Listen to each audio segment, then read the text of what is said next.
Hey, Agaho, it is week 4 of season 6 of the GBA, and this week we're going to be going up against the Marill, MegaMogwai, Miguel, Beanie Guy, who is a person I kind of enjoy poking fun at, which probably means I'm tsundere for him, but that is yet to be proven.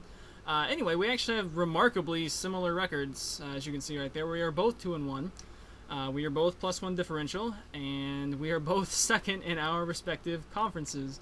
So, last time we played, it was a bit of a mockery game because I needed to not win in order to, have the Season 4 playoffs not suck because I wasn't going to be able to actually play in them. So, we kind of had a goofy game there. But this time we have 2 goals. The number 1 goal is to win, and the secondary goal is to, just sort of tease Miguel because I like teasing Miguel. It's fun. As aforementioned, I'm possibly tsundere for him. Anyway, so we're going to get into what I got brought. We got a couple of threats on his team. Only a couple. Right there we see a Weavile, a Mega Blastoise, a Roserade, which is the number 1 threat, because I don't have any good grass resist on this team. A Uxie, a Registeel, and Flame Bird thing. Brave Bird guy. Not appearing, we've got Zebstrika, Primeape, Goodra, Gothitelle, that's a pretty good one to not see, and Golurk. I actually, I didn't forget about Gothitelle, but I totally didn't plan any, specific way to kill it, so I'm kind of glad it didn't get brought. But yeah, as aforementioned, Roserade is a massive problem because we don't have any good grass resists, and we actually don't have a lot that outspeeds it on the team I brought. Which we will take a look at now, and ooh, I know what you're all saying in the comments, getting the hate ready, bring on the hate. We are bringing swag play on Sableye this week. The franchise is coming through. Now, why are we bringing swag play? Why have you done this awful thing, Cooper? Well, there are 2 main reasons for bringing swag play. First off, Miguel's a really good player, but really good players always have one problem. They always have horrible luck. So, in order to beat a really good player, I figured, you know what? Let's not have the game in his hands. Let's have the game in the RNG's hands. And then as far as picking Swagger over Confuse Ray, well, Season 4, when I used Swagger Whimsicott because it was supposed to be a joke game anyway, it seemed to really get on his nerves and throw him off a little bit. I specifically remember he said, I can't predict him because of the Swagger. And I was like, so let's actually use Swagger instead of Confuse Ray, which, could bite me in the bollocks. But you see we got one guy to the right there who might be able to curtail Swagger gets out of hand. So, yeah, it was for that and for just mentally, just putting a mental shakedown on him as well. The actual reason for Sableye on the team, though, is because I want rocks up, I want them to stay up. His only form of hazard removal is a Mega Blastoise that can spin, so therefore we have a specially defensive Sableye to block spin. Just whatever happens, do not allow him to spin. I cannot allow spin to get off. I need 50% on Talonflame, I need 25% on Weavile, and I just generally want, whatever stuff. You see we have no hazard removing here, no Claydol, no Defog on Empoleon, because this team does not care about rocks that much. We got 3 guys who resist it, and then the 3 that don't resist it have recovery, at least in the form of leftovers. So, Clefable, I freaking hate running unaware. I don't like having less than 16 PP on my recovery move, and I hate not being immune to toxic, but whatever. Clefable is actually going to be kind of condemned as a lead rocker this week. It just ended up that I needed Stealth Rock on Clefable this week. It's got Unaware, so if there's Swords Dance, Smoking Bird or Weasel guy, we can say no to that. And the bad thing is, I don't actually have that much I can do to Talonflame. I've got Moonblast for Weavile. The moveset is Moonflame, as we've had in the past, Stealth Rock and Moonlight. So I actually can't touch Talonflame. I'm kind of banking on it being CB, taking 50%, and then I can, just Moonlight up while it kills itself to recoil. That's the hope and the dream. But if Clefable does nothing else, it needs to get up rocks, and then Sableye needs to make sure that rocks stay up. So that's the primary goal of the first 2. Now, Mega Gallade is a questionable bring this week because of that bird, which will KO any form of Mega Gallade, no questions asked. But all that means to me is that we're going to be using him for instant offense as opposed to trying to set up with something. We just have close combat, and knockoff is the only 2 moves. That seems to be the only coverage we really need. close combat, of course, since we're going for instant offense as opposed to Drain Punch trying to set up with Bulk Up or whatever. Now, I've got Protect. I don't normally like running Mega Protect, but first off, of course, it allows me to get the Mega off, which I believe we actually are able to run Adamant, or, you know, a neutral speed this week, because I think I'm actually 1 point faster than the base 95 Primeape and Uxie, and then the next jump up is Zebstrika, so I may as well run Adamant this week, or, you know, whatever. So, we got to run that, and so that's going to make me a little bit slower, so Protect's going to allow me to get the Mega off, and the other reason I have it, I wouldn't run it if it was just for that. The other main reason was scouting any choice users, such as, you know, Talonflame. If it wants to scare me out with a choice-banded U-turn, well, maybe I'm okay staying in and tanking a U-turn, but Brave Bird, I know I need to get the heck out of there, so... And then we have a fourth move, which you will get to see, but I'm going to leave it a surprise, because it's really cool. Empoleon ended up bringing Assault Vest again this week because, yeah, you can see there, someone's got to be able to take a hit from Roserade, and emphasis on a hit from Roserade. And we've also got Aqua Jet, so we got a little bit of sneaky priority on there. Empoleon does resist Brave Bird, although he still needs to be, like, above 30% in order to not die from a CB Brave Bird, so it's a bit of a problem. But it does about 40%, so the hope is that with rocks, with, you know, one bout of Brave Bird recoil, Aqua Jet should be able to finish it off, especially if I'm already in Torrent range, and we'll be able to finish it off. Other than that, we've just kind of got the 3 typical moves of special choice. We got Grass Knot, which actually does quite a bit to Mega Blastoise, although I prefer to have Sableye in there so it doesn't get a chance to spin. I believe I ended up going mostly defensive EVs with a little bit of special attack in order to 2-hit KO Mega Blastoise or something like that. Ice Beam because I can't let Roserade get in for free, and just Scald for stab, and Scald is a BS move. Says the guy who's got Swagger on his team. Now, by popular demand, I didn't even want to bring Aggron this week. Like, not really, but there was nothing else I wanted in that slot. So, bring an Aggron this week. If Talonflame, you know, gets in and takes a kill with CB Brave Bird, I can drop an Aggron, I can set up a Rock Polish, and depending on how weakened his walls are, you know, we can have a good time with Head Smash. Now, we did need some coverage moves this week, as we've got Golurk and Registeel, most notably, do resist Head Smash, and actually do not get 1-hit KO'd by it, surprisingly. I know, right? So our 2 moves of choice for those 2 are Aqua Tail for Golurk, and Low Kick for Registeel. Now, Registeel can have Light Metal, but for whatever reason, I guess we're hoping he runs Clear Body because of, I don't know why, Staraptor. Maybe that's something else that lowers status, whatever. Anyway. And then finally there you see Weezing. So we actually, with Weezing, we actually complete everything on the team being brought at least once this season through 4 games. So that's pretty cool. He's just there to shut down things like Primeape, things like Registeel. He won't quite shut down Golurk if he brings in Headbutt, but as I mentioned before, bringing Psychic coverage is kind of weird against this team. You can see we've got 2 resist and an immune. As far as the moveset, you see it there. Our only attack ended up being T-Bolt because I gotta have something to do to that bird. Wisp is going to generally hinder, you know, just about everything, at least get some damage over time, which then Sableye can proceed to stall out with his, you know, nonsense up there.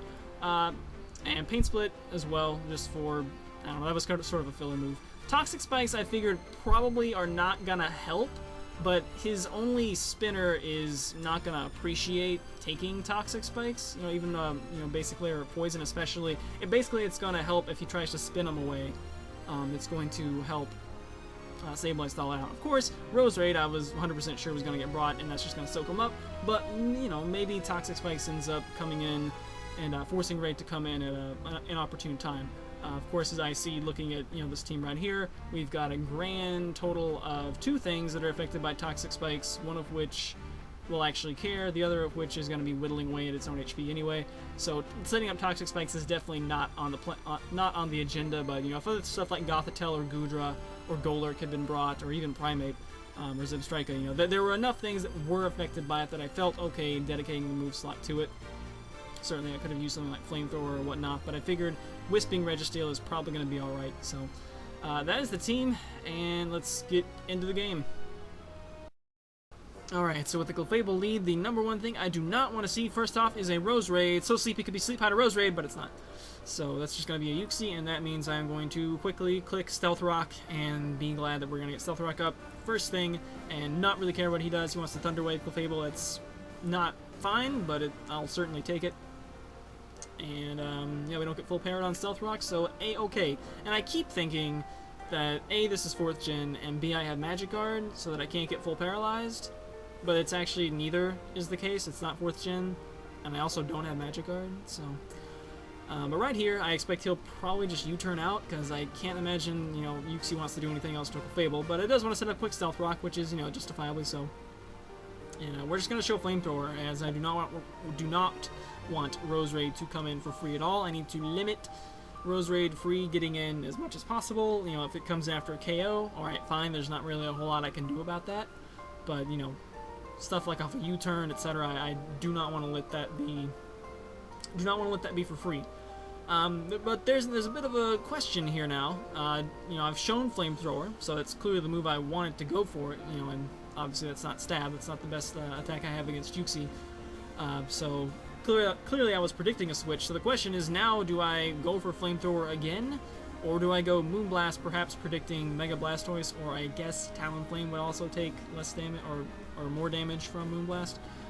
But in the end, Roserade is the biggest threat to come in and have horrible things happen to the team. If it's Mega Blastoise, fine, I get a little bit of damage on there, I go into Mega Sableye and move on. If it's Roserade, something is going to get hit really freaking hard, and I'm not going to like it. So we're definitely just going to Flamethrower and, you know, get as much damage in there as possible, because also one of my few things that outspeeds it, Mega Gallade, needs a good chunk of damage in there to actually kill it with a close combat, as it does resist close combat. So that is in fact what comes in as a Roserade. And it does about 50%, which is exactly what I was hoping it would do, you know, go for a 2-hit KO. But we're not going to go for a 2-hit KO right now. You know, I've gone 3 moves in a row and haven't gotten fully paralyzed, so I'm going to be thankful for that. And we're going to get out of here. And I'm certainly going to be hoping he goes Sludge Bomb, going for the certain kill, but he has, you know, no need to, because Grass is so, you know, generally effective. But, you know, if it's Sludge Bomb, awesome. If it's not Sludge Bomb, well, I'm going into my Assault Vest and Empoleon anyway. So it's going to be the best thing to take a hit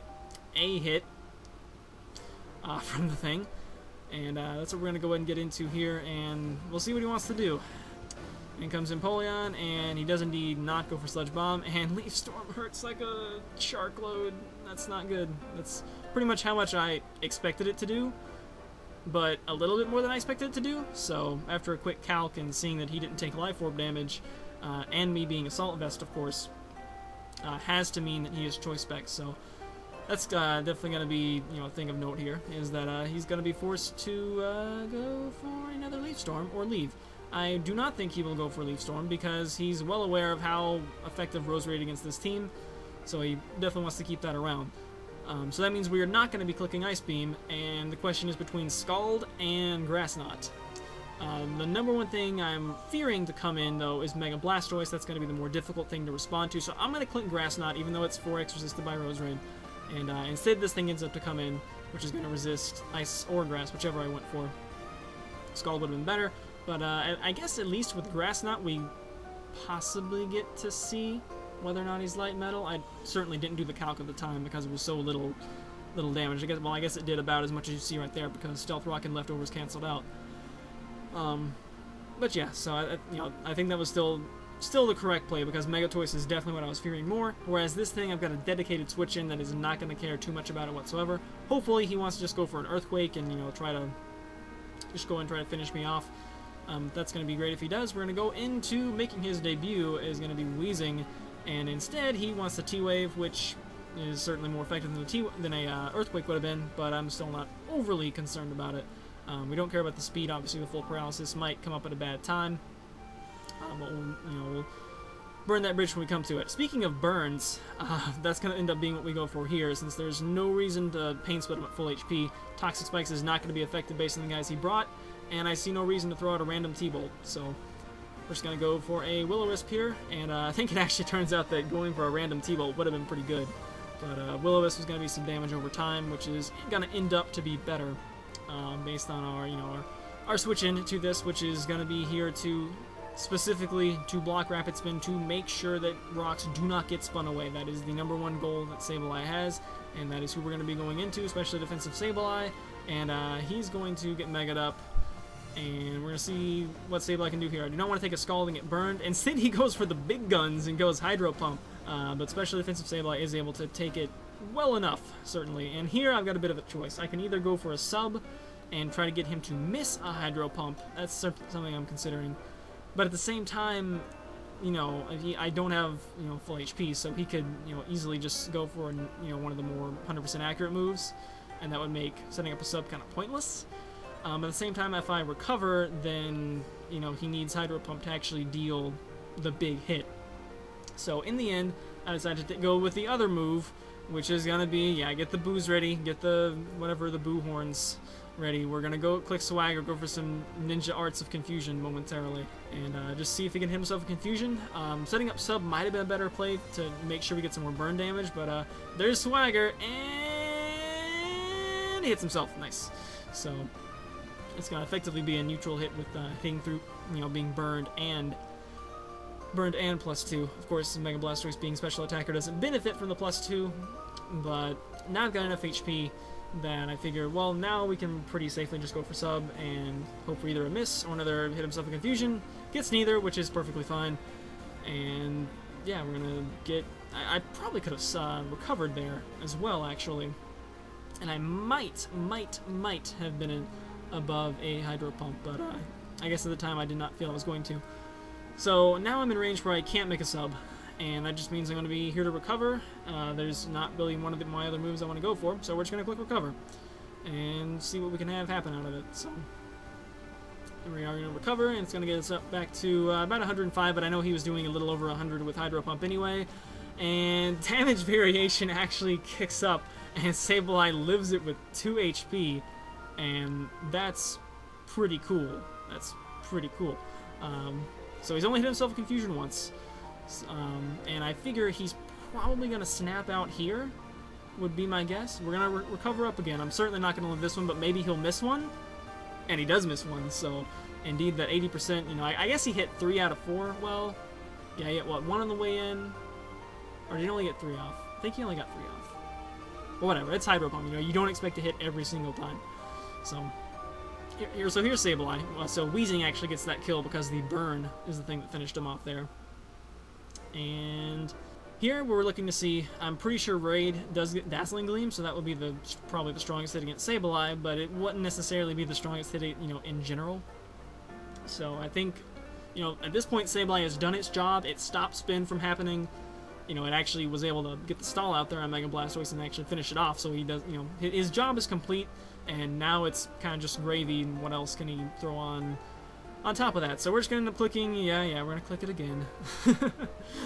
Or actually, no, we're going to sub here to see what move he goes for, locks himself into. So he's going to go Energy Ball, and I think if I hadn't subbed, I might have actually been able to live that since I'm especially defensive. So sub might or might not have been a good play there, but you know, if it had been something like, say, a Dazzling Gleam, maybe I could have gone into Aggron, who resists Dazzling Gleam, although I wouldn't necessarily fancy taking a Choice Specs one. I would like Aggron to be as good HP as he can be for taking Flare Blitzes from Talonflame later on. So we're just going to Swagger here and see what happens. And he is going to get off Energy Ball this time. So Sableye's going to go down, but that's alright. You know, he did his job, and now this thing is confused, and it's, you know, starting to get down there on HP to where maybe we're starting to see maybe some of our priority moves can come in and finish it off. And who do we want to go into here? Well, since he's going to be locked into Energy Ball and can't go Sludge Bomb, of course, that means Clefable should be pretty okay to just come in and I guess click Flamethrower? Question mark. So, unlike the last time where Leaf Storm was going to kick Clefable's buns, this time I'm hoping Energy Ball is not going to hurt too bad. So, thinking about it a while, going into Mega Gallade for Protect is also something that's, you know, for Protect and then be able to outspeed it. Is worth consideration, but just gonna go into Fable, and we're just gonna click Flamethrower because now I know he is stuck into Energy Ball. Energy Ball is still gonna hurt because I'm not especially defensive with Fable, but assuming we hit through Paralysis or he hits himself with Confusion, either or, you know, Roserade should be down, and that's gonna be a huge threat. And here we go, he does hit himself in Confusion, and I get paralyzed though, so Flamethrower, as we know, would have knocked it out there. So I guess that's that turns kind of a wash. So he ends up hitting himself with Confusion twice, though, but I do actually break through with Flamethrower. So I guess in that regard, Swagger versus Confuse Ray didn't matter because he would have been Yeah. Yeah, because I would have killed him with Flamethrower there instead of him killing himself. So it just changes who the kill went to. I think it did matter against Mega Blastoise, though. But against Roserade, I think Confuse Ray would have ended up to be the same. Anyway, so Sableye has done the dirty deed. He has got Rapid Spin removed from the game. And we're going to switch out here again into our dedicated Registeel switch-in. And just be here to try to burn somebody. So, some Paraflinch is attempting to be had in the form of Registeel, Ironhead, but we're going to have none of that. Well, we might have some of that, but we're going to throw out a Will-O-Wisp, and this thing is going to come in, and it's going to take some rocks damage, and of course we're going to avoid Will-O-Wisp. And right about now, I'm thinking, alright, this is going to be cool. He's going to CB Brave Bird, I'm not going to die, I'm just going to be, here to Thunderbolt and kill him off, so it's going to be great. Making sure that's what we want to do, and I'm pretty sure there's no reason not to do that thing, so we are going to momentarily... Waiting for it. Waiting for it. Never mind, because he's going to roost. That means he's not CB. And that was supposed to be a T-Bolt, which wouldn't have done... Probably done about 30%, I would imagine. I think it does about 60% when it's, got the flying type. And then he pops a Swords Dance, and that's not good. And Weezing gets paralyzed again. Now, Weezing might or might not, with all that Black Sludge recovery, be able to survive a Flare Blitz or Brave Bird, whichever. And come on, Weezing, I need you to do about 60%, which probably with the recoil, since Weezing's HP stat is kind of low, is not going to kill it. But Brave Bird, you survive. That's awesome. You get paralyzed again. So at this point, I'm just thinking, well, live by the RNG, die by the RNG. I'm the guy who brought Swagger, so it's only fitting, that we get paralyzed 3 times in a row with Weezing. So, which meant that I didn't get to use T-Bolt on a single one of those turns, and that makes me kind of sad, but oh well. That means Weezing has officially outlived its usefulness. It's going to be outsped by everything, and just at 22 life, it's not going to be worth saving. So the question is, what are we going to do on the next turn? I already know I'm just going to let Weezing die. I think I actually click Pain Split just on the off chance he wanted to, go crazy and roost, but he's going to finish me off, and I have an Unaware Clefable. The problem is, now that I've seen SD roost, I know that Clefable is not going to be able to do anything to this bird, and so, you guys know who that means. That means Aggron. That means the one guy who, with that amount of HP, will be able to take on a +2, certainly any form of Brave Bird, but a +2 Flare Blitz is not going to be knocking him out. Opens the door for him if he did bring Natural Gift, Ground, or Fighting, whichever berries those are, to maybe use those with Swords Dance, and that's certainly a although, I guess SD Roost, you're probably just going to have, the 2 stabs, would be my guess. But we're going to click Aqua Tail. There's no need to click Head Smash here. It's going to easily kill this bird, and on top of that, he's got a guy that resists Head Smash in the form of, that thing, Registeel.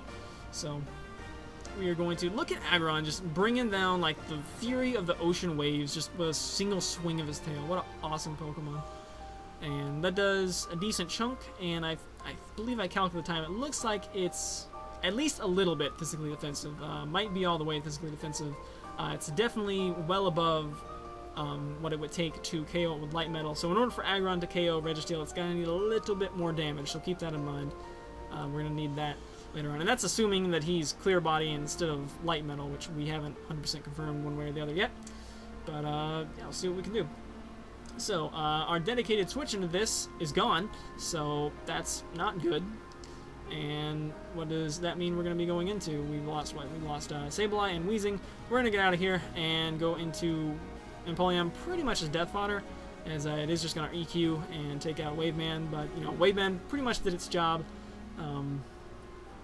I guess. It took a hit from Roserade. That was pretty much all I really truly needed it to do, and it did that job admirably, and now Roserade is gone. So, awesome.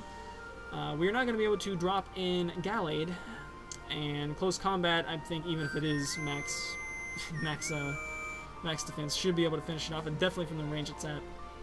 So, the question is, Uxie is very, very, very, very, very, very, very likely to come in. So, do I want to hit that with close combat and lower my defenses? Because remember, if you noticed earlier, we saw no leftovers after Clefable hit it with a Flamethrower. So that means that the the Colbur Berry alarm is definitely in full effect, but in the end, I believe I'm just going to go close combat, make the safe play, force Registeel to go out, and if it for some reason is not Colbur Berry, close combat plus knockoff should be able to KO it anyway. We had a crit there, which just about moves it in range to where, if he's some sort of, I don't know, some sort of funky Uxie, potentially even with Colbur Berry, I can knock it out from there. I'm certainly not expecting to. It would require, like, probably a 0 HP, 0 defense CV spread, which is not going to be the case. But, yeah, I'm fully going to expect Colbur. Well, I think actually what I do here is I want to see what he wants to do to me. My assumption is going to be Thunder Wave and then go from there. But, since that tends to be a good idea, Thunder Wave it, and then, now I'm faster, so whatever. So I believe in the end I actually click Protect to see what he wants to do in Scout. I'll at least get some utility out of Protect, which is probably going to end up revealing all 4 moves, but that's fine. So he does indeed pack the Gleam, so I think that's all 4 moves, is it not? We've seen T-Wave, Stealth Rock, U-Turn, and now Dazzling Gleam. So it's going to be super effective, but I feel like it's not going to hurt that much. I may temporarily forget that my defenses are lowered, but regardless, it's not going to kill. And due to the innate special bulk, so I'm just gonna go knock off here. And indeed it is Colbur Berry, and indeed it does not bite the dust. And we take quite a bit from that Dazzling Gleam because of the close combat lower defenses. So would have worked out a little bit better there, obviously, if we just did 2 knockoffs. In fact, we probably would have been able to kill it with just 2 knockoffs. But I wanted to make the safe play, make sure Registeel had to get out of there. For sure, and now at least this thing is now weakened to the point that was sort of the operative thing, is that I didn't want, if this thing came in on close combat, fine, at least it, gets dented considerably to where Aggron can probably finish it off, whereas if I knocked off Registeel, stayed in, then that's pretty bad, although whatever. I guess it also, I wanted to make the play that, I don't even know what I'm talking about now, whatever. Bottom line, we're going to knock off here, and just go ahead and take the bait. Fully expect that, Bird's just going to come right in, and there's not a whole heck of a lot I can do about that. I guess I could preemptively, like go into Aggron on it, would be a possibility. So, that, might be a way to save Gallade's life, although at the time, I was certainly just going to be content to just go ahead and sack Gallade off, and hope we can somehow finagle something, even though it is a Registeel kill for sure. Whatever. Frostbite, amazing cantrip, by the way. And so he drops in Weavile instead, and this is my chance, guys. This is the chance. This is why we brought this one move that you're gonna see. I click it right away. I don't care. Please do not use Ice Shard Miguel because it will still kill me. It is not Ice Shard. We get Vacuum Wave off. Got a Vacuum Wave Mega Gallade this week. We are in fact lonely, not adamant. So and Vacuum Wave does exactly what I needed it to do. He took 25% from Stealth Rock. I knew it was going to do about 50% from Vacuum Wave, and that means he cannot switch out and come in again to Stealth Rock. So Vacuum Wave did exactly what I needed it to do there. Exactly the damage I expected it to do, and that's, yeah, exactly what was expected. So Weavile's not going to be able to KO Clefable in one hit, so I figure I'm just good to, click whatever move. He can't switch if he wants to, be able to survive. Or, he can't come again to Stealth Rock is the point. The thing is, he might not need to because the rest of the things can probably finish me off if he plays them right. I don't know if he knows that this Clefable can't do jack squat to Talonflame or not, but that Talonflame is free to come in, Swords Dance twice, and then Aggron is not going to survive a Flare Blitz. But he's just going to quickly Icicle Crash here, and we are going to be able to tank that. I suppose I could have Moonlighted here, expecting him to die from Life Orb, but I just wanted to make sure that, something got Flamethrowered and get a little bit of damage somewhere. At this point, I'm not super valuing Clefable's life too much, since, again, I know it can't really do anything to Talonflame. So here, I'm, most concerned about Bird's going to come in, Bird's going to Roost, Bird's going to Swords Dance, it's going to be a bad time. I guess if he did, I guess I could have just immediately went into Aggron, because I think he might actually take 2. So that's a possibility, but regardless, I'm not going to be able to tank Registeel at that point, so what's really going to be the point? Or I'm not going to be able to finish off Registeel from where it's at, so what's really going to be the point? It's going to be, maybe I get to finish off Bird, and then Registeel's not going to die to low kick, and he's, we've already seen it's got Earthquake. So that's kind of how I see the match playing out from here, but wait, he goes into Registeel. And all of a sudden, the door is open The door is open, ladies and gentlemen. We're going to be able to survive an Iron Head, which I was pretty sure I would. And that little bit of flamethrower damage right there, that might just be enough for Aggron to come in with a low kick and finish off Registeel. So that is the hope and the dream. I thought, you know, before this Registeel dropped in, I thought, all right, he's got this in the bag because, you know, neither of my guys are going to be able to KO Registeel from where it's at. You know, all he needs to do is to just get Talonflame in here, and, you know, he'll probably be good. But here it is. The last poke on our side is Aggron, and he's 1 versus 2 versus some legendary rock dude or steel dude and a scary bird. And here comes low kick, and Aggron takes down Registeel. It is not, in fact, light metal. 120 base power coming through, and with that amount of HP left, you know, he's not gonna. You know, at this point we can suss out he's not gonna be a natural gift. We've got an Aquatail. Assuming Aquatail doesn't miss, here comes the bird again. That's like almost to where I would low kick for the 100% accuracy. And I could hit smash for the, you know, for the style points, but he's just gonna flare blitz, and here comes the raging seas coming through from the steel-plated dinosaur on the back of his tail, taking down the bird and taking us to a 1-0 victory off the back of the boss god. And thus the boss god, whom Cooper did not even necessarily want to bring to this game, wrote another chapter in his growing legend. And what a close game it was. I'm pretty sure it was within 1 differential one way or the other. All game was back and forth. We had some tactics going on. We had some shenanigans going on with RNG in the form of swagger strats. We had paraflinch going on too. It was all over the board.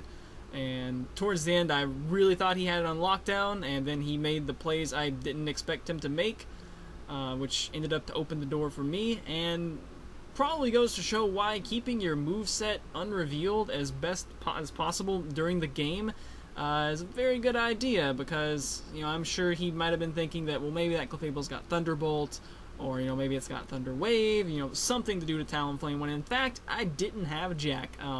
He probably would have expected that I have Moonlight, I'm sure, but I never officially revealed Moonblast, so who knows, maybe that was actually the info keep that allowed me to pull out the win. As far as like the hacks, how it actually went down, funnily enough, I believe he went 3 for 6 on hitting himself with Confusion, which is right down the average, though I think there was a 7th turn that was the snap out turn, so I'm not counting that one. But I think on me getting fully paralyzed, you know, obviously there was the string of 3 turns of wheezing. I think there was 1 earlier too, or 1 somewhere else. So I think I was like 4 out of 11. You guys might be able to count more, which is obviously a little bit above average. It should be 4 out of 16 for 1/4. But you know, timing of hacks often makes more of an importance than, you know, the raw number of it. But I don't know. I just thought that was kind of funny that, even though I'm the guy who brought swagger, I kind of actually got a little bit of the short end of the hacks. On the raw numbers, anyway. But either way, definitely I don't know if you call it a good game, depending on, you know, what side of the fence you're on. But I think, if nothing else, it was a complete consummate game. You know, showed off a lot of what Pokemon is about, which is a lot of RNG. If you guys didn't know, Pokemon is not a competitive game. It is a game where you click buttons and sometimes cool stuff happens. Speaking of cool stuff happening, we're going to move the Pokemon to the game, and it's going to be the boss god, because generally when the boss god appears in the game, he gets Pokemon to the game. It just happens. So, 2 KOs, 0 deaths. Important to note, you know, middle of the game, when Weezing, quite frankly, blew the biscuit and got paralyzed 3 times in a row trying to Thunderbolt, that could have been a very, very bad time, but fortunately he stopped at +2, which was allowed Aggron to come in and say, nope, you're going no further, Smogon Bird, and force it to get out of there.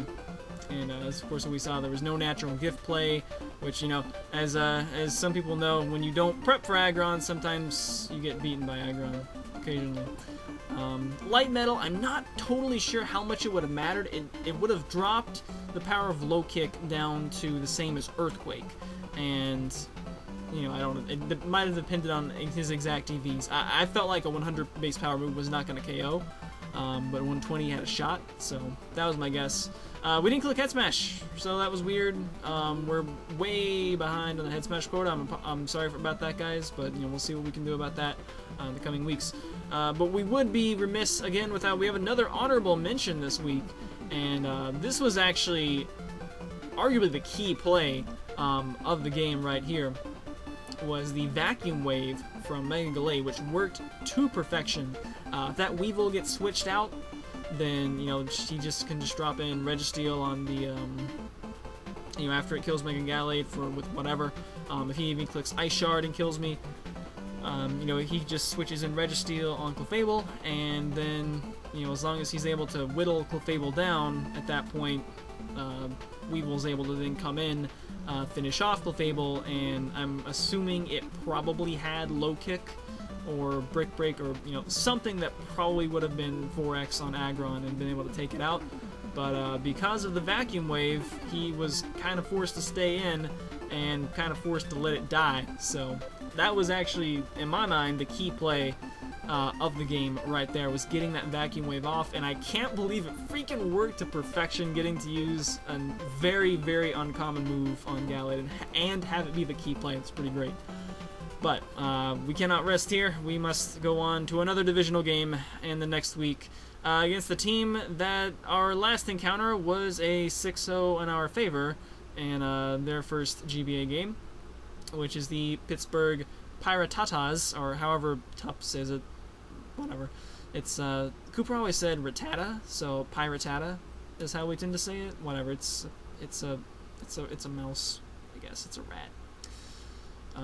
It's the Bucktooth Buckos. I like that name better. So it's gonna be the Minnow Jazz versus the Bucktooth Buckos next time, and Tuf's been doing pretty well as well. And yeah, it's I think probably the winner is gonna most likely take on probably at least hit up like second place or so in the division. So that should be yeah, it'll be a pretty good game. I hope he's got some Sand Rush stuff going on. But we got a Sableye, so we're gonna see what we can do about that. And yeah, should be a good one. Later days.